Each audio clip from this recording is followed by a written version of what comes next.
The United Nations General Assembly had never witnessed such a moment of pure diplomatic destruction. North Korean Ambassador Kim Jong-Su stood at the podium, smirking as he called Senator Marco Rubio weak and insignificant like all American politicians.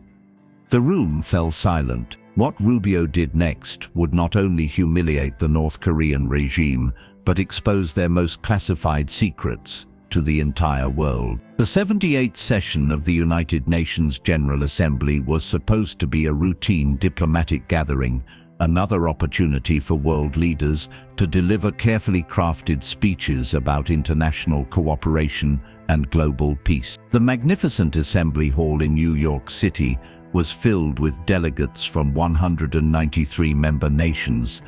each representing their country's interests in the complex web of international relations that governed global affairs.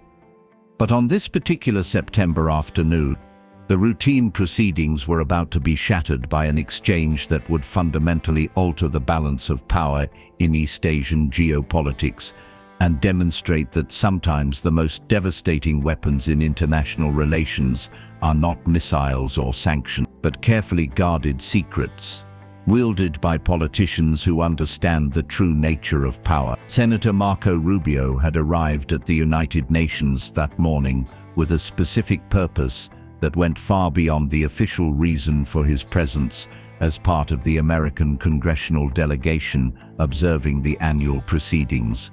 For 3 years, he had been working with intelligence agencies from multiple countries to gather evidence about North Korea's illegal nuclear weapons program, their systematic violation of international sanctions, and their covert operations designed to destabilize democratic governments throughout the region. The classified intelligence folder in his briefcase contained documents, photographs, and intercepted communications that would expose the North Korean regime's most closely guarded secrets, while simultaneously revealing the network of international criminals and corrupted officials who had enabled their activities. The folder represented the culmination of a patient intelligence operation that had required extraordinary coordination between American, South Korean, Japanese, and European intelligence services, all working together to penetrate the secretive regime's operational security and gather evidence that could be used to isolate North Korea diplomatically while disrupting their nuclear weapons development program. Ambassador Kim Jong-Su had been North Korea's permanent representative to the United Nations for 8 years, during which time he had perfected the art of diplomatic provocation designed to advance his country's strategic objectives while maintaining plausible deniability about their most aggressive actions. A career diplomat who had been personally selected by Kim Jong-un for his combination of intelligence, ruthlessness, and absolute loyalty to the regime. Kim Jong-su had built his reputation on his ability to defend the indefensible while projecting an image of reasonable statesmanship that masked his country's increasingly dangerous behavior. He was known throughout diplomatic circles for his sophisticated understanding of international law, his fluency in multiple languages, and his skill at manipulating international forums to advance North Korean interests while frustrating efforts by democratic nations to hold his regime accountable for their violations of human rights and international agreements. The morning session had proceeded without incident, with various delegates delivering speeches about climate change, economic development, and regional security concerns that were largely ignored by an international media focused on more dramatic political developments elsewhere in the world. But those who understood the subtle dynamics of international diplomacy would have noticed the careful positioning that was taking place as American and North Korean delegations prepared for what both sides knew would be a significant confrontation. The timing was not coincidental. Intelligence sources had indicated that North Korea was preparing to conduct another illegal nuclear weapons test within the following month, despite international sanctions and diplomatic pressure designed to prevent such provocative action. The regime had been increasingly bold in their defiance of international law,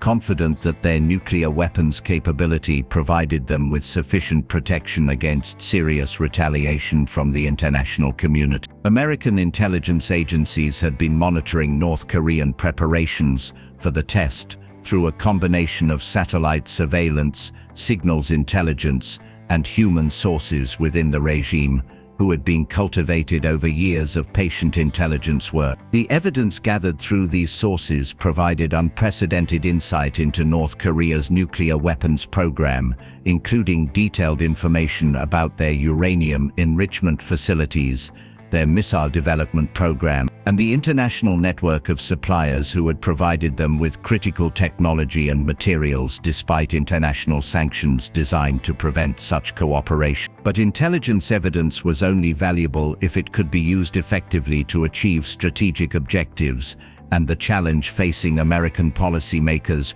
was determining how to leverage this information to maximum effect, while protecting the sources and methods that had been used to gather it. Senator Rubio had been working with intelligence agencies for months to develop a strategy that would publicly expose North Korean violations, while simultaneously disrupting their operational capabilities and isolating them diplomatically from potential allies and suppliers. The plan required precise timing and careful coordination between multiple agencies and international partners, but it offered the potential to strike a decisive blow against the North Korean nuclear program while demonstrating American resolve to allies and adversaries throughout the region. The afternoon session began with scheduled remarks by several European delegates about regional security concerns in the Middle East and Africa, followed by a presentation from the Secretary General about United Nations peacekeeping operations in various conflict zones around the world. The atmosphere in the Assembly Hall was routine and somewhat subdued,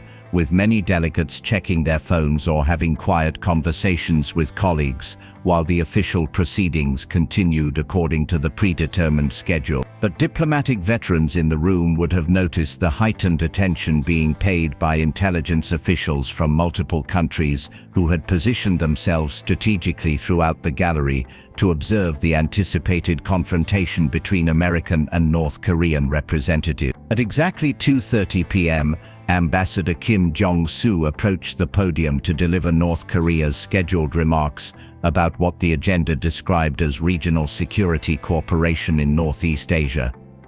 His prepared text, which had been circulated to other delegations according to standard diplomatic protocol, contained the usual combination of defensive rhetoric about his country's sovereign rights and aggressive accusations against the United States and its regional allies for what he characterized as provocative military activities designed to threaten North Korean security. But those who knew Kim Jong-Su's speaking style would have recognized that he was departing from his prepared remarks almost immediately, launching into an impromptu attack on American foreign policy that was clearly designed to provoke a response from the American delegation. The North Korean ambassador's voice carried clearly throughout the Assembly Hall as he began what would become one of the most diplomatically destructive speeches in United Nations history. The Democratic People's Republic of Korea has endured decades of threats and provocations from the American imperialists and their regional puppets,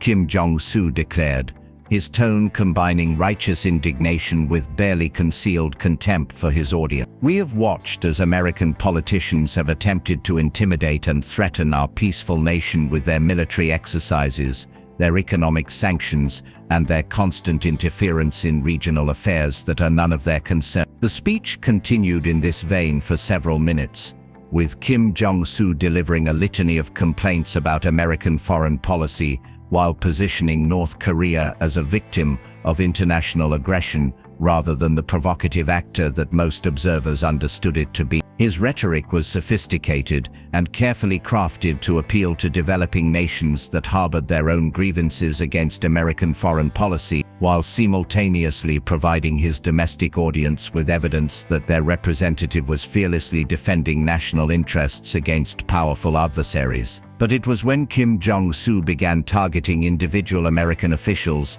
that the speech took a more personal and dangerous turn. The American delegation includes senators and congressmen, who believe they can threaten the Democratic People's Republic with their empty words and meaningless resolutions. He continued, his voice growing more aggressive as he warmed to his theme. These politicians represent a weak and declining nation that can no longer impose its will on the world through military force, so they resort to economic warfare and diplomatic intimidation tactics that demonstrate their fundamental weakness and desperation. The camera operators in the assembly hall began focusing more intently on the American delegation as Kim Jong-Su's speech became increasingly personal and provocative. Senator Marco Rubio sat motionless in his assigned seat, his expression calm and attentive as he listened to the North Korean ambassador's increasingly aggressive rhetoric. Those who knew Rubio well from his years in the Senate would have recognized the subtle signs that indicated he was preparing for something significant.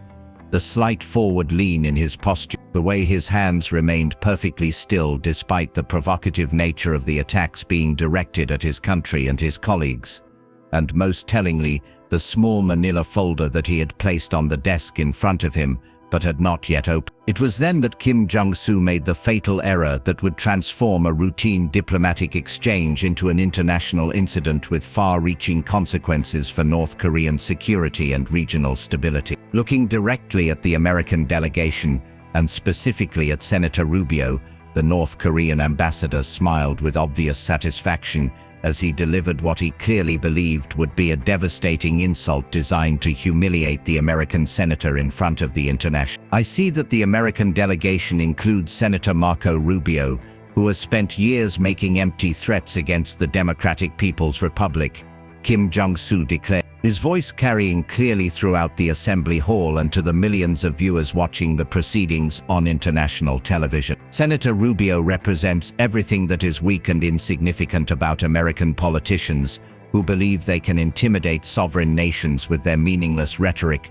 and their pathetic attempts at diplomatic pressure. The insult was delivered with obvious relish, as Kim Jong-Su clearly believed he had scored a significant propaganda victory by publicly humiliating a prominent American politician in front of an international audience. The assembly hall fell completely silent as delegates from around the world absorbed the unprecedented personal attack that had just been delivered against a sitting United States senator. Even by the standards of international diplomatic discourse, which often included sharp exchanges between adversarial nations, Kim Jong-Su's personal attack on Rubio represented a significant escalation that violated normal protocols of diplomatic courtesy and respect. For a moment that seemed to stretch on indefinitely, no one in the assembly hall moved or spoke as they waited to see how the American delegation would respond to such a direct and personal provocation. Senator Rubio remained perfectly still, but those watching carefully would have noticed that he had begun to open the manila folder that had been sitting on his desk throughout Kim Jong-Su's speech. The folder contained classified intelligence documents that had been declassified specifically for this moment, evidence that had been gathered through years of patient intelligence work by multiple agencies working together to penetrate North Korean operational security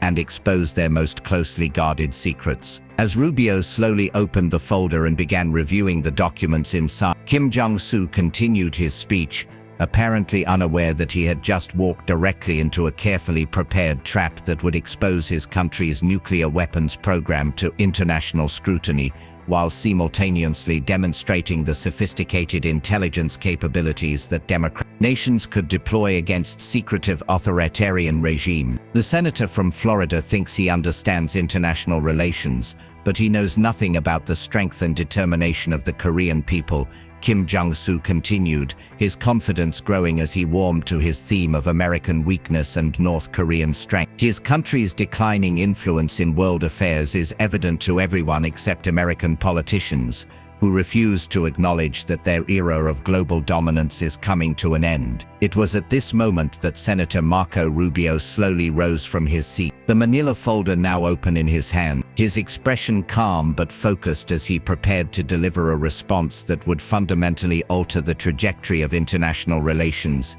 in East Asia, while demonstrating the consequences of underestimating American intelligence capabilities and political result. The North Korean ambassador, still speaking at the podium, noticed Rubio's movement and paused in his speech, apparently expecting some kind of conventional diplomatic protest or perhaps a request to respond to the personal attacks that had been directed against him. But what happened next would shock not only Kim Jong-Su but the entire international community, as Rubio prepared to reveal classified intelligence that would expose North Korean nuclear secrets while simultaneously demonstrating that his reputation for weakness had been carefully cultivated, masked the sophisticated intelligence operation that had been conducted against the North Korean regime for the past 3 years. President Rubio said, addressing the Secretary General with the formal courtesy that protocol required, "I request permission to respond to the ambassador's remarks about American foreign policy and specifically about my own qualifications to discuss international security matters." His voice was calm and measured,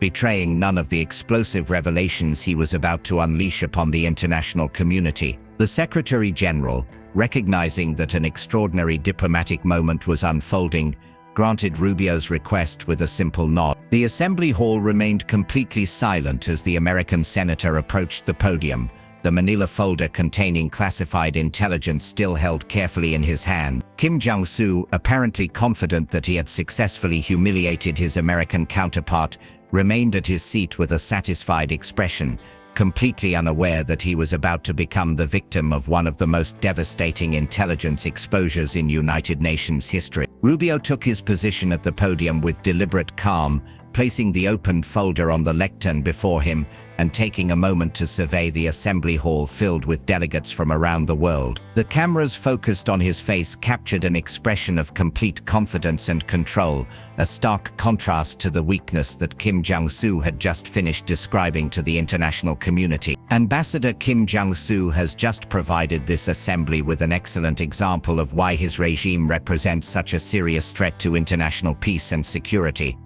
Rubio began, his voice carrying clearly throughout the hall and to the millions of viewers watching on international television. He has demonstrated the arrogance, the disregard for diplomatic norms, and the fundamental dishonesty that characterizes every aspect of North Korean behavior in the international community. The opening was measured and diplomatic, giving no indication of the devastating revelations that were about to follow. Kim Jong-Su shifted slightly in his seat, apparently expecting a conventional diplomatic response that would allow him to continue his propaganda campaign against American foreign policy. "The ambassador has called me weak and insignificant," Rubio continued, and suggested that I know nothing about international relations or North Korean capabilities. "I appreciate his candor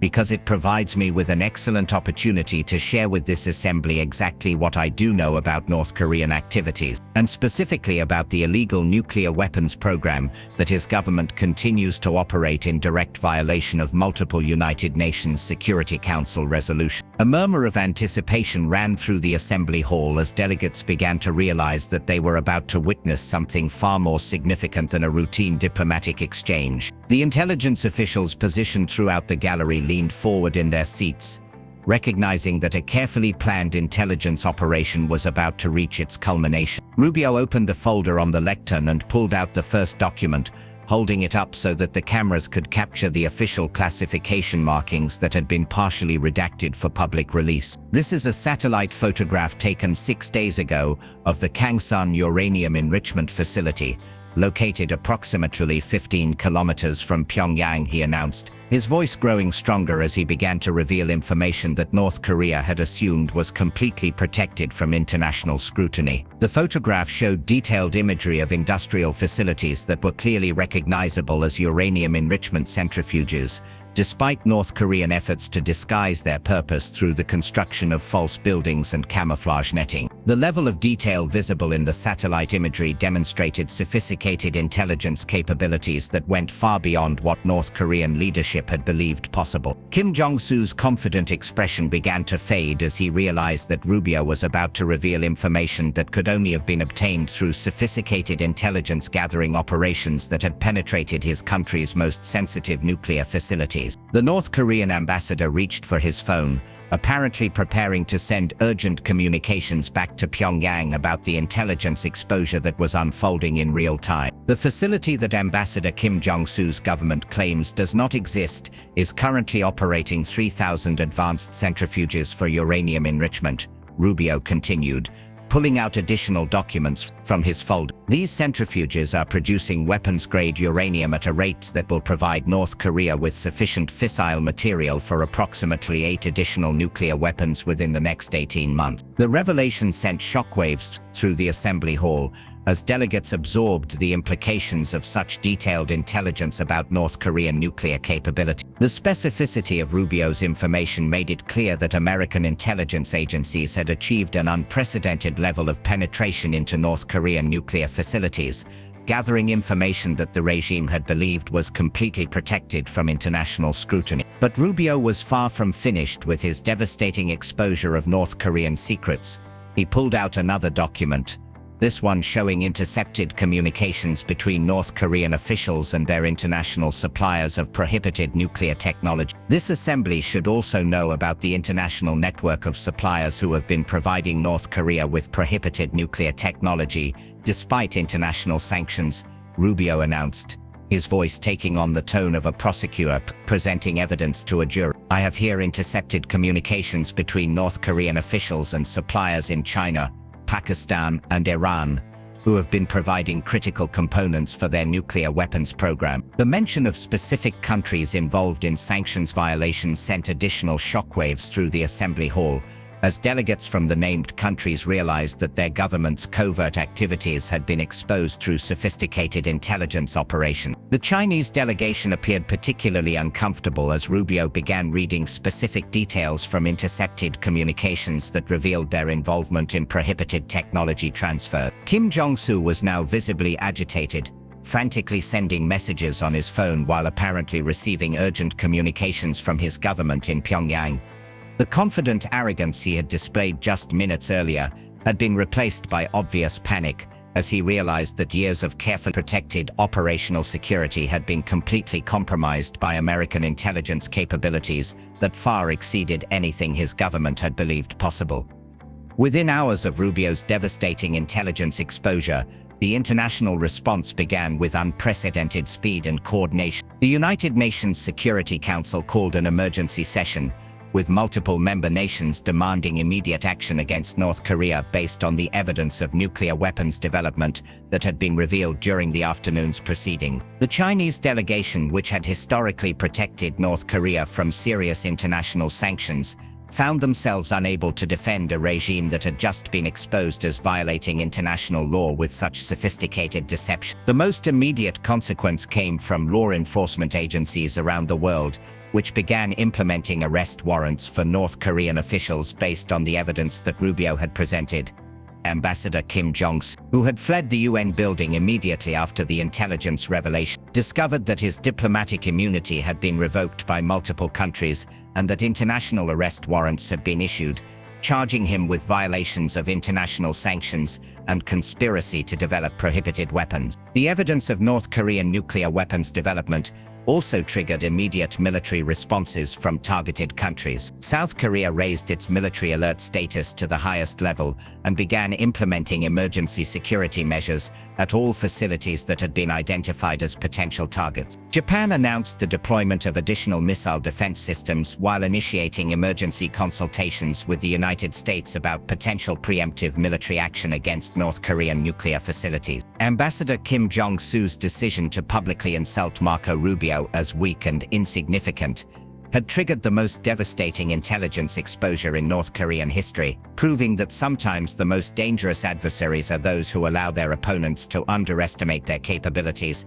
while gathering evidence for the perfect moment to strike back with overwhelming force. The world had just witnessed what happened when a sophisticated intelligence operation met diplomatic arrogance, and the results would be studied for generations as an example of how patient preparation and strategic timing could defeat even the most secretive and dangerous adversaries through the simple expedient of revealing the truth about their criminal activities. The broader consequences of Rubio's intelligence revelations continued to reshape international relations throughout East Asia and beyond for months to come. The demonstration that even the most secretive authoritarian regimes could be penetrated by democratic intelligence services sent a powerful message to other adversarial governments about the risks of threatening international security through covert nuclear weapons programs or aggressive diplomatic behavior. Countries that had been considering their own nuclear weapons development programs suddenly found themselves reconsidering their strategies as they realized that American intelligence capabilities were far more sophisticated than they had previously believed possible. For Senator Marco Rubio, the aftermath of his UN intelligence exposure transformed him from a prominent American politician into an international figure whose actions had fundamentally altered the strategic balance in East Asia. Foreign policy experts around the world praised his patient intelligence work and strategic timing, noting that his willingness to reveal such sensitive information had been essential to exposing the full extent of North Korean threats to international security, while simultaneously demonstrating American resolve to allies and adversaries throughout the region. The intelligence operation that Rubio had culminated at the United Nations became a case study for intelligence agencies around the world, demonstrating how patient penetration of adversary networks could be leveraged through strategic political action to achieve decisive strategic victories without resorting to military force or economic warfare. The coordination between intelligence gathering and diplomatic exposure that had been achieved in the North Korean case became a model for future operations against other adversarial regimes that threatened international peace and security through their covert activities. 3 months after the UN intelligence exposure, Kim Jong-un's government began the process of dismantling their nuclear weapons program under unprecedented international supervision. The regime had been so completely isolated diplomatically and economically that continuing their nuclear activities had become impossible, while the threat of military action from multiple countries had convinced the leadership that survival required abandoning their weapons development programs and seeking accommodation with the international community. Ambassador Kim Jong-Su, meanwhile, remained in hiding as international law enforcement agencies continued their efforts to locate and arrest him on charges related to violations of international sanctions and conspiracy to develop prohibited weapons. His diplomatic career, which had been built on sophisticated manipulation of international forums and aggressive advocacy for his regime's interests, had been destroyed by a single intelligence exposure that revealed the extent to which North Korean activities had been penetrated by American intelligence services. Years later, when asked about the UN confrontation that had made him an international figure and fundamentally altered the course of East Asian geopolitics,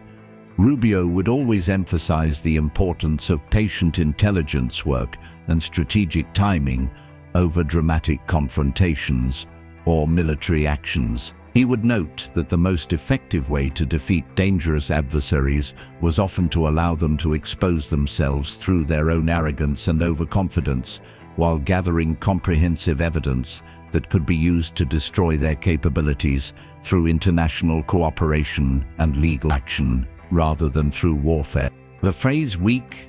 and insignificant"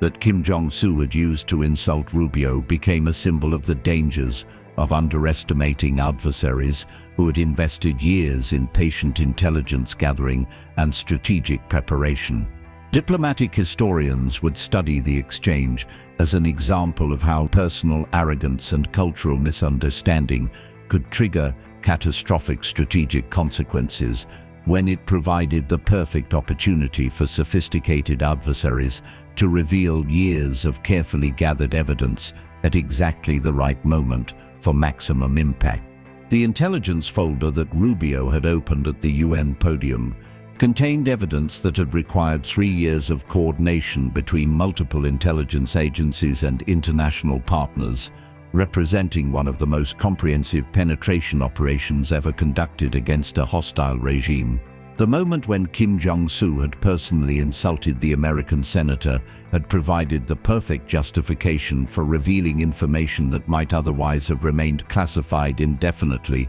to protect sources and methods of intelligence gathering.